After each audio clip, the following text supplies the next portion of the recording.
Bonjour à tous, c'est Electron, bienvenue dans cette vidéo où je vais vous présenter le tout dernier L-Wing Nimbus.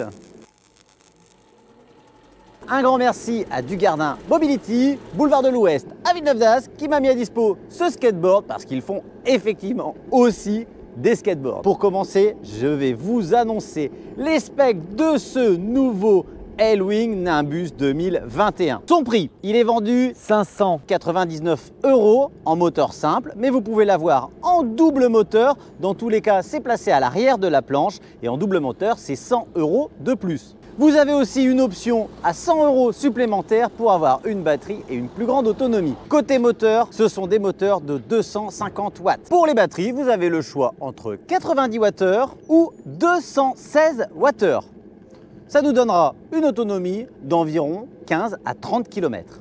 Le tout est contrôlé par cette petite télécommande sérigraphiée L-Wing et qui va vous permettre de gérer la puissance, donc en poussant vers l'avant avec le pouce, le freinage en poussant vers l'arrière, et vous allez pouvoir aussi changer le sens des moteurs ou changer la puissance que vous allez demander au skate. Si j'ai rien oublié, on a fait le tour des specs. Si vous avez des questions, n'hésitez pas à les poser en commentaire et dites-moi vous ce que vous pensez, si vous avez déjà essayé ou si vous pensez essayer un jour le skate électrique. On va maintenant passer au test de l'accélération, du freinage et je vais vous donner mon ressenti quant à la conduite d'un skateboard. Il faut savoir que le peu que j'ai fait en skateboard jusque maintenant, c'est déjà sur la chaîne.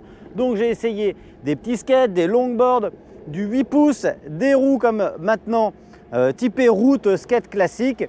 Et du coup, je ne suis pas un grand utilisateur de skate, je ne sais pas faire de skate manuel. Par contre, en électrique, il faut avouer que c'est beaucoup plus facile qu'en manuel, puisque on va pouvoir gérer ici en cas de panique le freinage et ça sécurise vachement. On peut aussi à tout moment sauter du skateboard et appuyer sur le frein, surtout ça c'est primordial. Petit détail aussi, c'est que j'ai laissé les protections du skateboard qui sont normalement prévues pour le transport, mais comme c'est un skate de démonstration, si je peux éviter de l'abîmer, ça peut être sympa pour le rendre à Dugardin Mobility. Voilà, alors niveau conduite, j'en ai parlé un peu avec ceux qui ont découvert le skateboard aussi, puisque j'échange pas mal avec vous. Et en fait, ce qui se passe quand on monte sur un skateboard, au début, on a un ressenti de vibration intense sur le plat du pied qui est presque un peu désagréable. Et puis avec le temps, à chaque fois, chaque jour, on a envie de refaire un petit peu de skate, on commence à s'habituer à ces petites vibrations et puis ça devient clairement un plaisir. Quand on arrive à prendre un peu de vitesse, on arrive aussi à mettre le skate un petit peu en glisse. Alors là, ça peut être compliqué puisque le skate en Nimbus est assez court et qui tient très bien la route. Les pneus gomme font très bien leur taf et gomment une bonne partie des aspérités du macadam. Il faut dire que là, le macadam, il est vraiment de super bonne qualité, c'est très plaisant. Et on a vite envie de prendre de la vitesse. Alors côté vitesse, moi je ne vais pas battre des records aujourd'hui. Je veux juste me rendre compte du plaisir que peut procurer le déplacement en skateboard. Est-ce qu'on arrive à rouler en ville avec un skate et comment ça se passe surtout? Ça se passe plutôt bien. La conduite du skate est très facile. Le changement d'angle pour tourner est vraiment très simple. On pourrait même presque avoir peur d'avoir de l'équilibre à grande vitesse et finalement il est très bien équilibré.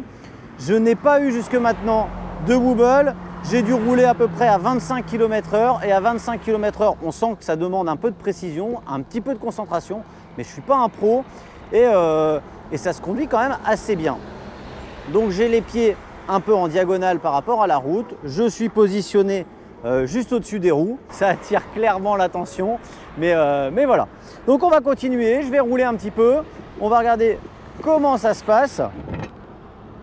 Ce qui est top, c'est que vous allez pouvoir vraiment gérer la puissance du skate. Ici, par exemple, il doit être réglé environ à 15 km/h. Donc l'avantage, c'est que c'est un mode plutôt débutant, qu'il n'y a pas de piège, qu'on peut accélérer à fond, à tout moment on peut lâcher et on peut aussi effectuer un très bon freinage. On est bien sur ce skate, une fois qu'on a trouvé une bonne position des pieds, on a une possibilité de brider la machine, ce qui permet à n'importe qui quasiment de monter sur le skate. Qu'est-ce qu'il va falloir quand on est sur le skate? Eh bien tout simplement trouver son équilibre au moment où on accélère, se pousser un peu vers l'avant et surtout se pousser un peu vers l'arrière quand on veut freiner. Vous voyez ici, là on est sur la télécommande, on a une espèce de boîte de vitesse.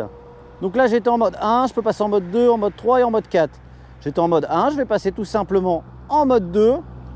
J'ai une petite LED qui me valide le mode. Et là, maintenant, je vais avoir un petit peu plus de puissance, surtout une vitesse de pointe un peu plus haute. Et ça reste toujours très maniable. Regardez, on voit bien qu'il n'y a pas de wobble, que le skate est très stable, malgré le fait qu'il soit assez court. Et du coup, c'est assez sécurisant. En roulant, on peut passer en mode 3. Donc là, je vais avoir encore un peu plus de niaque.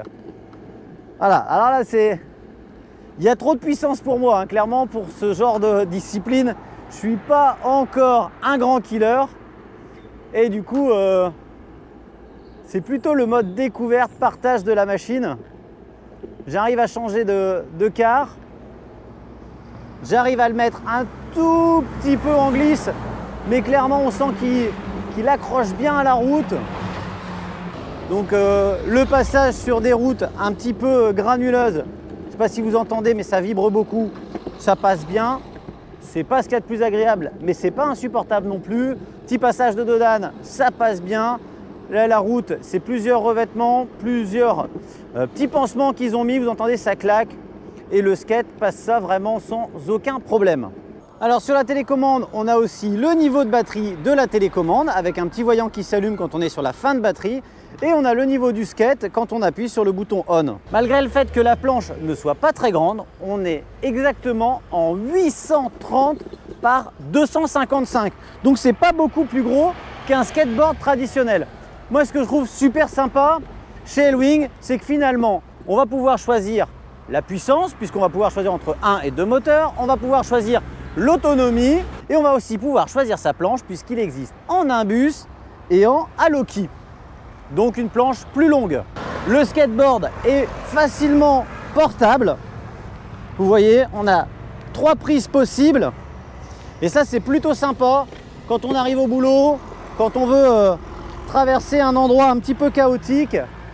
Et la remise en route, elle est vraiment très simple, puisque je ne l'avais même pas éteint et il est immédiatement opérationnel.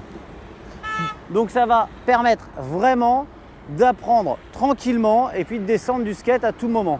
Donc là, c'est quand même fort défoncé. Hop, je l'attrape et je traverse. Merci monsieur. Alors, le skate est vraiment super maniable, vous voyez. Et d'ailleurs, si vous trouvez même que c'est trop sensible, à tout moment, vous pouvez resserrer les trucks. Donc il y a un écrou de chaque côté, à l'avant et à l'arrière. Et plus vous allez le serrer, moins votre skate sera maniable, plus du coup il sera stable.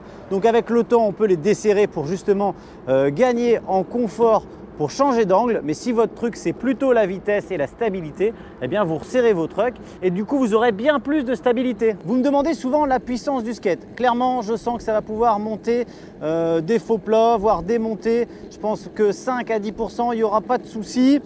On sent qu'on a aussi beaucoup de freinage, même dans les descentes, c'est très important. J'ai fait une petite descente de parking, c'est passé vraiment très simplement. Quand vous êtes dans les graviers, regardez, je vais faire exprès d'aller chercher un peu de gravier. Voilà, ça secoue un petit peu, mais ça passe vraiment très facilement grâce aux roues gomme qui sont très confortables. Et du coup, ça fait de ça encore une superbe découverte. J'ai hâte d'essayer son grand frère, d'essayer d'autres skateboards, de m'améliorer un petit peu dans ma glisse parce que j'avoue qu'en skate, je ne suis pas une flèche. C'est vraiment le côté découverte. Mais de toute façon, je pense que si vous êtes sur des skates comme ça dans les 700 €, ça va être à peu près pour faire ce que je suis en train de faire et je vous le souhaite encore mieux. Je vous conseille de ne pas trop vous affoler sur les vitesses parce que quand vous démarrez un wobble, c'est quand la planche commence à se mettre un petit peu droite-gauche simultanément, ça secoue un petit peu. Il faut bien rester sur l'avant du skate et bien garder le cap. Si vous avez tendance à vous pousser un peu sur l'arrière du skateboard, ça risque d'amplifier le phénomène.